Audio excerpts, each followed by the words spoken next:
Our guy Matthew was asking, what record saves Sam Pittman's job? Oh, that's the $1 million question, because I don't know. I don't know that 6-6 just getting bowl eligible. I guess the question is, should that be what saves his job? When you consider, I mean, we thought, Mark, I think a lot of Hog fans thought he was fired before the end of the season last year.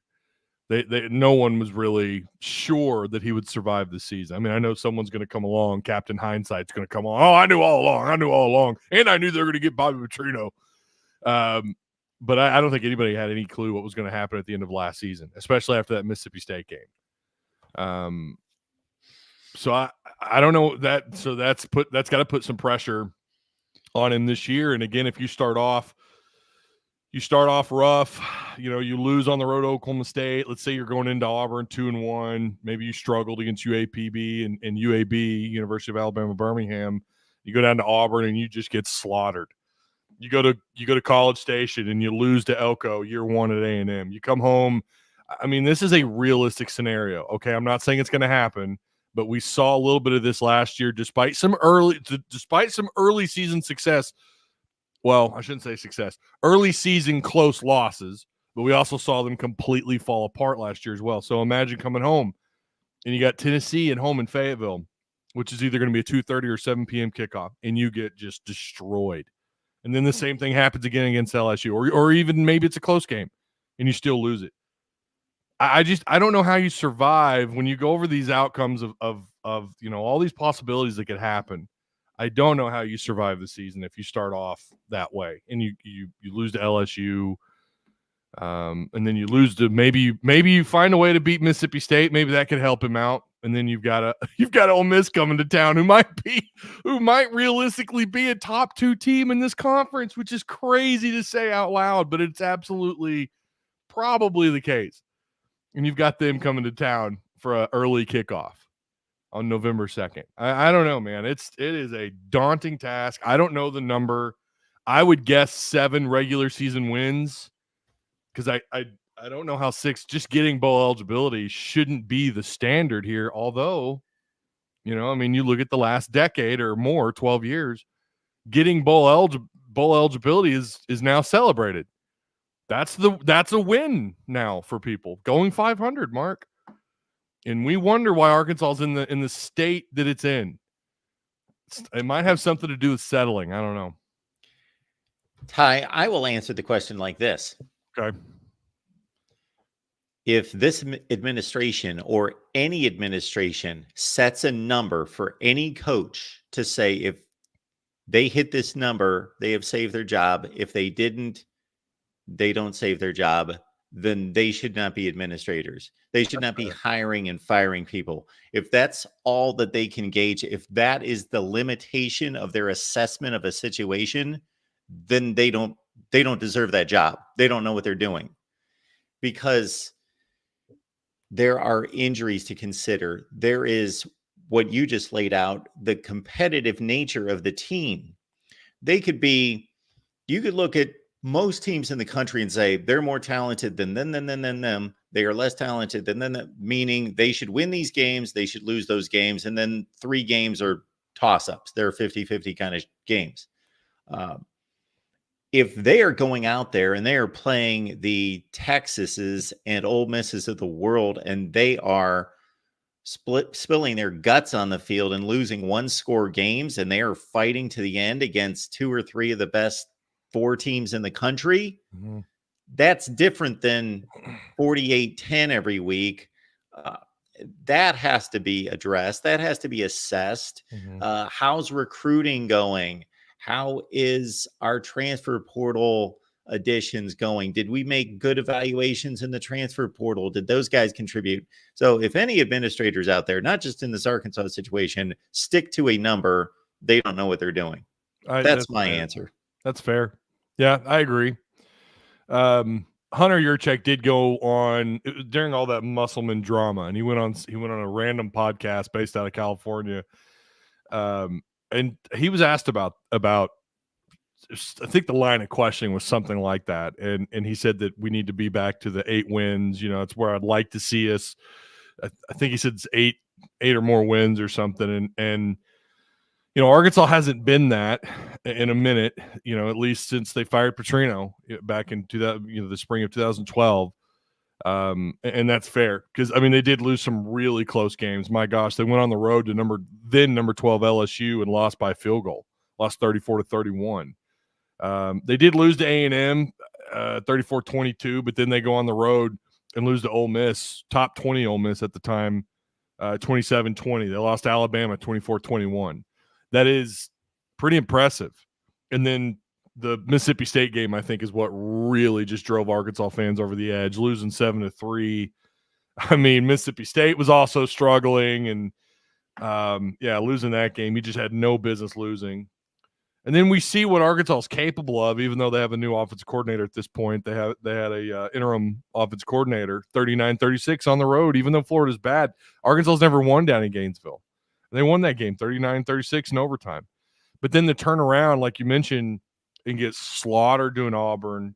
Later on in the year, you get slaughtered at home against Missouri 48-14. Again, to be fair, Missouri was really good last year, and I think they're going to be really good this year.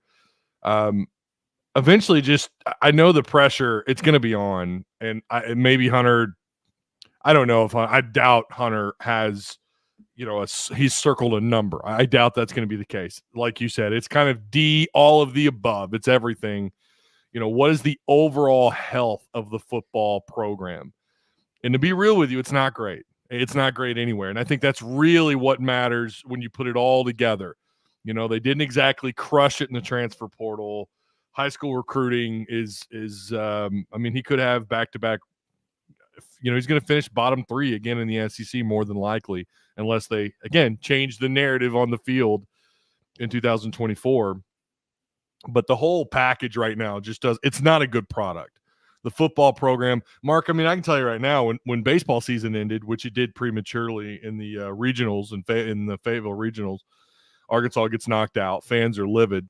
And I can tell you that what my Discord, what we were talking about, people are more excited for EA's college football 2-5 to drop in July than they are the actual regular season. There's just not anything in Fayetteville or in Arkansas where you feel like any kind of excitement for football, other than the fact that football's back, right? Which we all have. Just that, we love the game so much, even when Arkansas or whoever you root for is down, especially down here in the South, it's a big deal. Football's back. But there's just not, we're more excited about Cal. And to be fair, that's understandable. Cal's a Hall of Fame coach. What the basketball program is doing is incredible. But, and that sucks for Sam because, again, he's now going to be he's already kind of written off by the fans, I think, for the most part. So he has to change the narrative. At the end of the day, we can, and that is the $1 million question. What is the win total? But I think you hit the nail on the head. It's everything. Can we change what happens the rest of this month? It started in May, when you were bringing on official visits, right? And now it's carried into June. And what kind of commits are you getting? How are you doing in recruiting? How does the rest of June and into July go as far as closing out recruiting? Because that's typically kind of how it goes now. You're kind of done, for the most part, done with high school recruiting before the season ever starts, which didn't used to be the norm. I know you know that. You still had a chunk of scholarships left. That's not the case. Now you got to reserve some spots for the transfer portal. But yeah, a lot of questions, a lot of if, ands, or buts. Got a long ways to go. We'll see what they can do. And again, they got to finish out recruiting strong for their high school side of things. And then we'll see what happens this fall. But they've got a lot of, again, more questions than answers right now for Arkansas football going into 2024. So, Ty, you mentioned the recruiting. Would like to get an update there on the recruiting front. Well, again, Power Hour talked a little bit about Kern. By the way, I don't feel good about him. My Patreon supporters already know this. I don't feel very good about him recommitting to Arkansas. I think he went on his LSU official visit, which was so strange because I thought I'd heard that he had declined or decided not to go. And I guess he did go. And now he's filming a video that's going to release on Thursday. It's never good when they're talking about a video after their most recent visit. I would say he probably ends up at LSU. I think Mizzou's in the mix, and Arkansas, of course. I don't feel good about him committing to Arkansas. Who knows? We'll see. His recruitment's been kind of up and down. They have done really well. I say really well. I think they've grabbed some guys that are positions of questions, right? Like offensive tackle, they got Blake Cherry to commit out of Owasso, Oklahoma. He committed on June 1st. Connor Howes is actually a pretty interesting prospect. He's a 247 composite 4-star. Had something like 12 or 13 offers. He just recently committed. They're doing well, I would say, along the offensive line, as well as they could be. Again, considering everything that's going on. Cash Courtney was another offensive tackle who committed, and I believe they want to move him to the interior. So he's going to end up playing on the inside, even though he's listed as a tackle. Yeah, overall, it's not a great class. I mean, let's be real. I don't think they have a single all-consensus 4-star committed yet, but they've only got 12 commits.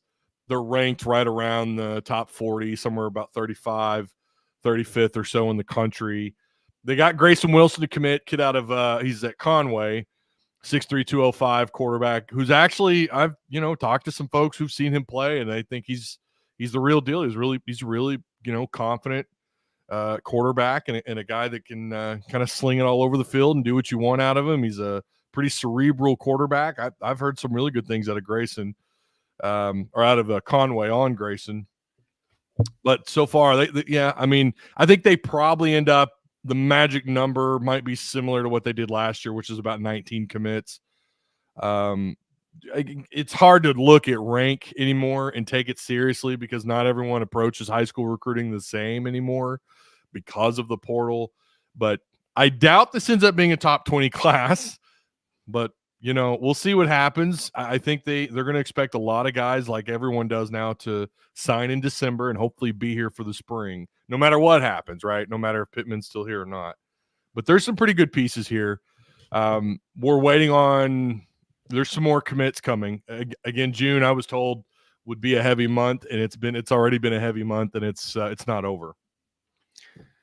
Tuss Talk with Ty, everyone. Get on over there. It's right here on YouTube. Tuss Talk with Ty. You got the Discord. You got everything else involving Arkansas, not just football, but brighter horizons with baseball and basketball. And, of course, Coach Cal coming in, and the hysteria there, I'm sure, carries on.